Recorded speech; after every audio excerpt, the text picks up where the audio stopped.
ರಾಜ್ಯದಲ್ಲಿ ಮಳೆ ತುಂಬ ಜೋರಾಗ್ತಾ ಇದೆ. ವೆರಿ ಇಂಪಾರ್ಟೆಂಟ್ಲಿ ಕೋಸ್ಟಲ್ ಪ್ರದೇಶದಲ್ಲಿ, ಕರಾವಳಿ ಪ್ರದೇಶದಲ್ಲಿ, ಅಟ್ ದ ಸೇಮ್ ಟೈಮ್ ಈಗಾಗಲೇ ಮಲೆನಾಡು ಪ್ರದೇಶದಲ್ಲೂ ಕೂಡ ಸಾಕಷ್ಟು ದೊಡ್ಡ ಪ್ರಮಾಣದಲ್ಲಿ ಮಳೆ ಆಗ್ತಾ ಇದೆ. ಒಂದು ಕಡೆಗೆ ಬರ ಪ್ರದೇಶಗಳು ಕೂಡ ಇದೆ, ಅರ್ಧ ಬರ ಇನ್ನರ್ಧ ಮಳೆ. ಹೀಗಾಗಿ ರಾಜ್ಯ ಸರ್ಕಾರ ಒಂದು ಕಡೆಗೆ ಬರ ವೀಕ್ಷಣೆ ಹೇಗೆ ಮಾಡ್ತಾ ಇದೆಯೋ ಅದೇ ರೀತಿ ಮಳೆಗೆ ಸಂಬಂಧಪಟ್ಟಂತೆ ಈಗ ಮೀಟಿಂಗ್ ಮಾಡೋದಕ್ಕೆ ಮುಂದಾಗ್ತಾ ಇದೆ. ಯಾವ್ಯಾವ ಪ್ರದೇಶದಲ್ಲಿ ಮಳೆ ತುಂಬ ಜೋರಾಗಿ ಬರ್ತಾ ಇದೆ, ಏನೆಲ್ಲ ಸಮಸ್ಯೆಗಳಾಗಿದೆ ನೋಡೋಣ ಈ ಒಂದು ಸ್ಟೋರಿಲಿ.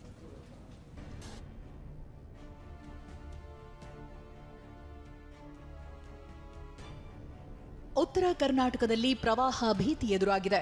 ಮಹಾರಾಷ್ಟ್ರದ ಪಶ್ಚಿಮ ಘಟ್ಟದಲ್ಲಿ ಧಾರಾಕಾರ ಮಳೆಯಾಗ್ತಿದೆ. ಚಿಕ್ಕೋಡಿಯಲ್ಲಿ ಕೃಷ್ಣಾ, ವೇದಗಂಗಾ, ದೂದ್ಗಂಗಾ ನದಿಗಳು ಉಕ್ಕಿ ಹರಿಯುತ್ತಿವೆ. ಬೆಳಗಾವಿ ಜಿಲ್ಲೆ ನಿಪ್ಪಾಣಿಯಲ್ಲಿ 6 ಸೇತುವೆ, ಚಿಕ್ಕೋಡಿಯಲ್ಲಿ 3, ಗೋಕಾಕ್ನಲ್ಲಿ 1 ಸೇತುವೆ ಸೇರಿ ಈವರೆಗೂ 10 ಸೇತುವೆಗಳು ಮುಳುಗಡೆಯಾಗಿವೆ. ನದಿ ಅಕ್ಕಪಕ್ಕದ ಜಮೀನುಗಳಿಗೆ ನೀರು ನುಗ್ಗಿದೆ. ಜಮೀನಿನಲ್ಲಿದ್ದ ಪಂಪ್ ಸೆಟ್ಗಳು ಕೊಚ್ಚಿ ಹೋಗಿವೆ. ನಾನೀಗ ದೂದ್ಗಂಗಾ ನದಿ ತಟದಲ್ಲೇ ಇದ್ದೇನೆ. ಈ ಒಂದು ಭಾಗದಲ್ಲಿ ಹೆಚ್ಚಾಗಿ ರೈತರು ಕಬ್ಬನ್ನ ಬೆಳೆಯುತ್ತಾರೆ. ಆದ್ರೆ ಈಗ ಕಬ್ಬಿನ ಬೆಳೆ ಎಲ್ಲವೂ ಕೂಡ ಹಾಳಾಗುವಂಥದ್ದು ಒಂದ್ ಕಡೆ ಆದ್ರೆ, ಈ ರೀತಿ ರೈತರೆಲ್ಲರೂ ಕೂಡ ಪಂಪ್ ಸೆಟ್ಗಳನ್ನ ನದಿಯ ಮಧ್ಯದಲ್ಲಿ ಇರಿಸಿ ನೀರನ್ನ ತೆಗೆದುಕೊಂಡು ಜಮೀನುಗಳಿಗೆ ಹೋಗ್ತಾ ಇದ್ರು. ಆದ್ರೆ ಈಗ ಇಡೀ ಏಕಾಏಕಿ ನೀರು ಬಂದಿರುವಂತಹ ಕಾರಣಕ್ಕಾಗಿ ಪಂಪ್ ಸೆಟ್ಗಳು ಕೂಡ ರಾತ್ರೋರಾತ್ರಿ ಕೊಚ್ಕೊಂಡು ಹೋಗಿರುವಂತದ್ದು. ದೂದ್ಗಂಗಾ ನದಿ ಪಕ್ಕದ ನಿಪ್ಪಾಣಿ ತಾಲೂಕಿನ ಕಾರದಗ ಗ್ರಾಮಕ್ಕೂ ನದಿ ನೀರು ನುಗ್ಗಿದೆ. ಮತ್ತಷ್ಟು ಪ್ರವಾಹದ ಆತಂಕ ಎದುರಾಗಿದೆ. ನಾನೀಗ ಕಾರದಗ ಗ್ರಾಮದ ಹೊರವಲಯದಲ್ಲಿ ಇದ್ದೇನೆ. ಸದ್ಯ ನೀವೀಗ ದೃಶ್ಯಾವಳಿಗಳನ್ನ ಏನ್ ನೋಡ್ತಾ ಇದ್ರಿ, ಈಗಾಗಲೇ ಕೆಲವೊಂದಿಷ್ಟು ಮನೆಗಳಿಗೆ ನೀರು ನುಗ್ಗಿರುವಂತದ್ದನ್ನ ನೀವೀಗ ನೋಡಬಹುದಾಗಿದೆ. ಬಹುತೇಕ ಕಳೆದ 5 ದಿನಗಳಿಂದ ನಿರಂತರವಾಗಿ ಮಹಾರಾಷ್ಟ್ರದ ಪಶ್ಚಿಮ ಘಟ್ಟ ಭಾಗದಲ್ಲಿ ಮಳೆ ಆಗ್ತಾ ಇದೆ. ಅದರ ಜೊತೆಗೆ ಬೆಳಗಾವಿಯಲ್ಲೂ ಕೂಡ ಹೆಚ್ಚಿನ ಪ್ರಮಾಣದಲ್ಲಿ ಮಳೆ ಆಗ್ತಾ ಇರುವಂತ ಕಾರಣಕ್ಕಾಗಿ ಸದ್ಯ ಈಗ ಪ್ರವಾಹದ ಪರಿಸ್ಥಿತಿ ನಿರ್ಮಾಣ ಆಗಿರುವಂತದ್ದು.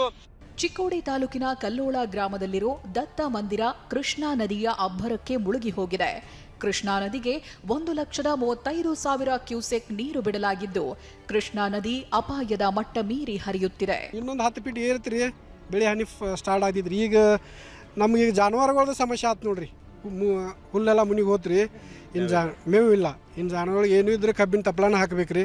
ಬಾಗಲಕೋಟೆಯಲ್ಲೂ ಘಟಪ್ರಭಾ ನದಿ ಅಬ್ಬರಿಸ್ತಿದೆ.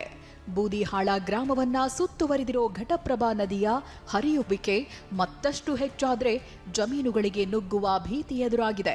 2 ತಿಂಗಳಿಂದ ಖಾಲಿಯಾಗಿದ್ದಂತಹ ನದಿಗಳಿಗೆ ಜೀವ ಕಳೆ ಬಂದಿದೆ. ಅದಕ್ಕೆ ಸಾಕ್ಷಿಯಾದಂತಹ ದೃಶ್ಯವನ್ನ ನಾವು ತೋರಿಸ್ತಾ ಇರುವಂತದ್ದು. ಮಹಾರಾಷ್ಟ್ರ ಹಾಗೂ ಬೆಳಗಾವಿ ಭಾಗದಲ್ಲಿ ನಿರಂತರವಾಗಿ ಮಳೆ ಸುರಿಯುತ್ತಿರುವ ಹಿನ್ನೆಲೆಯಲ್ಲಿ ಈಗಾಗಲೇ ಕೃಷ್ಣಾ ನದಿ ಏನು ಬೋರ್ಗರೆದು ಹರಿತಾ ಇದೆ. ಅದರ ಜೊತೆಗೆ ಘಟಪ್ರಭಾ ನದಿಯ ಒಂದು ಗರ್ಜನೆಯೂ ಕೂಡ ತುಂಬಾನೇ ಹೆಚ್ಚಾಗಿದೆ ಅಂತಾನೆ ಹೇಳ್ಬೋದು. ತುಂಬಾನೇ ವಿಶಾಲವಾಗಿ ವಿಸ್ತಾರವಾಗಿ ಏನು ತನ್ನ ಕಬಂಧ ಬಾಹುವನ್ನು ಚಾಚಿಕೊಂಡು ಘಟಪ್ರಭಾ ನದಿ ಹರಿತಾ ಇರುವಂಥದ್ದು. ನದಿಯ ಅಕ್ಕಪಕ್ಕದಲ್ಲಿರುವಂತಹ ಹೊಲಗಳು ಇನ್ನೇನು ಸ್ವಲ್ಪ ಮಟ್ಟಿಗೆ ನೀರು ಹೆಚ್ಚಾದರೆ ಏನಲ್ಲಿ ಹೊಲಗಳನ್ನು ನಾವು ತೋರಿಸ್ತಾ ಇದ್ವಿ, ಅವು ಜಲಾವೃತವಾಗುವಂತಹ ಸಾಧ್ಯತೆ ಇದೆ. ಸದ್ಯದ ಮಟ್ಟಿಗೆ ಇನ್ನೂ ಜಲಾವೃತವಾಗಿಲ್ಲ. ಉತ್ತರ ಕರ್ನಾಟಕದಲ್ಲಿ ಭಾರೀ ಮಳೆ ಹಿನ್ನೆಲೆ ನಾಳೆ ಬೆಳಗಾವಿ ಜಿಲ್ಲೆಗೆ ಸಿಎಂ ಡಿಕೆಶಿ ಭೇಟಿ ಕೊಡಲಿದ್ದಾರೆ. ನಾಳೆ ಬೆಳಿಗ್ಗೆ 10 ಗಂಟೆಗೆ ಬೆಳಗಾವಿ ಸಾಂಬ್ರಾ ಏರ್ಪೋರ್ಟ್ಗೆ ಬರುವ ಸಿಎಂ ಬೆಳಗಾವಿ ವಿಭಾಗದ ಇಲಾಖೆಗಳ ಪ್ರಗತಿ ಪರಿಶೀಲನೆ ಸಭೆ ನಡೆಸಲಿದ್ದಾರೆ. ನೆರೆ ಬರ ಪರಿಸ್ಥಿತಿ ಬಗ್ಗೆ ಸಮಾಲೋಚನೆ ನಡೆಸಲಿದ್ದಾರೆ. ಗುಡ್ಡದ ಪಕ್ಕ ಹೋಗುವವರ ಎದೆ ನಡುಗಿಸಿದೆ. ರಾಜ್ಯದಲ್ಲೂ ಶಿರಾಡಿ ಮತ್ತು ಚಾರ್ಮಾಡಿ ಘಾಟ್ನಲ್ಲಿ ಗುಡ್ಡ ಕುಸಿತದ ಭೀತಿ ಎದುರಾಗಿದೆ. ಚಿಕ್ಕಮಗಳೂರಿನಲ್ಲಿ ಧಾರಾಕಾರ ಮಳೆಯಾಗ್ತಿದ್ದು, ಚಾರ್ಮಾಡಿ ಘಾಟ್ನಲ್ಲಿ ಗುಡ್ಡ ಕುಸಿತ ಭೀತಿ ಉಂಟಾಗಿದೆ. ಮಳೆಯ ಪ್ರಮಾಣ ಮತ್ತಷ್ಟು ಹೆಚ್ಚಾದ್ರೆ ಗುಡ್ಡ ಕುಸಿಯುತ್ತೆ ಅಂತ ಸ್ಥಳೀಯರು ಆತಂಕ ವ್ಯಕ್ತಪಡಿಸಿದ್ದಾರೆ. ಈ ಮೇಲ್ಗಡೆ ಗುಡ್ಡ ಏನು ದೊಡ್ಡೊಂದು ಗುಡ್ಡ ಕುಸಿದ್ರೆ ಇಲ್ಲಿ ಸಂಪರ್ಕ ಬಂದಾಗುತ್ತೆ. ದಯಮಾಡಿ ಸಂಬಂಧಪಟ್ಟ ಅಧಿಕಾರಿಗಳು ಕೂಡಲೇ ಬಂದು ಈ ಮಣ್ಣನ್ನು ತೆರವು ಮಾಡಬೇಕು. ನಿನ್ನೆ 2 ದಿವಸ ಆಯಿತು ಇದು ಮಣ್ಣು ಬಿದ್ದು. ಈಗಾಗಲೇ ಬಣಕಲ್ ಸಬ್ ಇನ್ಸ್ಪೆಕ್ಟರ್ ಕರೆ ಮಾಡಿ ಹೇಳಿದ್ದಾರೆ PW ಅವರಿಗೆ ಮತ್ತು ರಸ್ತೆ ಪ್ರಾಧಿಕಾರಿ. ಆದ್ರೂ ಅವರು ಬಂದು ಒಂದು ಮಣ್ಣನ್ನು ತೆರವು ಮಾಡಿಲ್ಲ. ತೆರವು ಮಾಡಿಕೊಡ್ಬೇಕು. ಈ ನೋಡಿದಿರಿ ನೀವು ಮೇಲಲ್ಲಿ ಅದು ಇನ್ನೂ ಸಹ ಕುಸಿತದೆ. ಯಾಕಂದರೆ ಈಗ ಆದಷ್ಟು ಬೇಗ ಮಣ್ಣು ತೆರವು ಮಾಡಿಲ್ಲ ಅಂದರೆ ಕುಸಿದು ಘಾಟಿ ಬ್ಲಾಕ್ ಆಗೋ ಚಾನ್ಸಸ್ ಇರುತ್ತೆ ಸರ್. ವಯನಾಡಿನ ಕಲ್ಲಾಡಿಯಲ್ಲಿ ನಿನ್ನೆ ಸಂಭವಿಸಿದ ಭೂಕುಸಿತ ದುರಂತಕ್ಕೆ ಸದ್ಯ 3 ಅಂತ ಕಣ್ಮರೆಯಾಗಿದ್ದಾರೆ.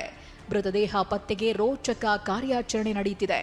ದುರಂತ ಸ್ಥಳದಿಂದ TV9 ಗ್ರೌಂಡ್ ರಿಪೋರ್ಟ್ ನೀಡುತ್ತಿದೆ. ಕಾರ್ಯಾಚರಣೆಯ ಇಂಚಿಂಚು ಮಾಹಿತಿಯನ್ನ TV9 ಕನ್ನಡ ಪ್ರತಿನಿಧಿ ತೆರೆದಿಡುತ್ತಿದ್ದಾರೆ. ದೇವರನಾಡು ಕೇರಳದ ವಯನಾಡ್ನ ಕಲ್ಲಾಡಿಯಲ್ಲಿ ಏನು ದುರಂತ ಸಂಭವಿಸಿತ್ತು, ಇದೀಗ ಕಾರ್ಯಾಚರಣೆ ಆರಂಭವಾಗಿದೆ. ನಾನೀಗ ಅದೇ ಸ್ಥಳದಲ್ಲಿದ್ದೇನೆ. ನೀವು ನೋಡ್ತಾ ಇರಬಹುದು, ದುರಂತ ಆಗಿತ್ತು. ಇದರಲ್ಲಿ 5 ಜನ ಈಗ ನಾಪತ್ತೆ ಆಗಿರುವಂತದ್ದು. 5 ಜನರನ್ನ ಹುಡುಕುವಂತಹ ಕಾರ್ಯಾಚರಣೆ ಈಗ ಆರಂಭವಾಗಿದೆ. ನಿನ್ನೆ ರಾತ್ರಿ ಸಂಪೂರ್ಣವಾಗಿ ಆ ಸೇತುವೆ ಮೇಲಿಂದ ಆ ರಸ್ತೆ ಏನಿತ್ತು, ರಸ್ತೆಯ ಸಂಪೂರ್ಣವಾಗಿ ಮಣ್ಣು ಆವೃತವಾಗಿತ್ತು.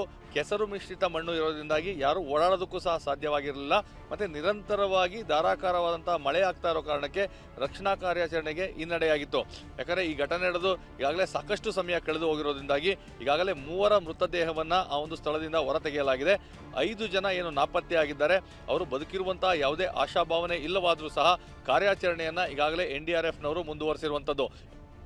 ದುರಂತದಲ್ಲಿ 3 ಸಾವಿನ ಬಗ್ಗೆ ವಯನಾಡು ಜಿಲ್ಲಾಧಿಕಾರಿ DR ಮೇಘಶ್ರೀ ದೃಢಪಡಿಸಿದ್ದಾರೆ.